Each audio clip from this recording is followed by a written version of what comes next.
प्रिया तन्वो रुद्रनीलिका मानसो चेतने मान आयुमानो गोकुमानो असे भूरिलिका मानो वीरान रुद्रभामिनो मदिराविपंत सदमित्वा हवामय बोलिए भोलेनाथ की जय।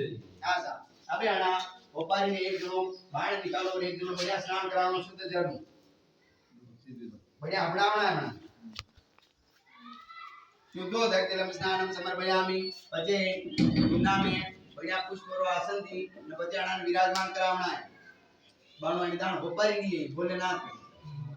यो समझनी अपनी इच्छा मन में विचार करने पचे आना ने मणि दिन पूजा करनी है ठीक है हां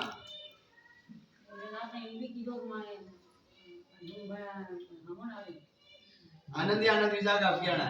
ओ इतना ना तो बस ये ऑर्डर है मेरे जो पूजन आना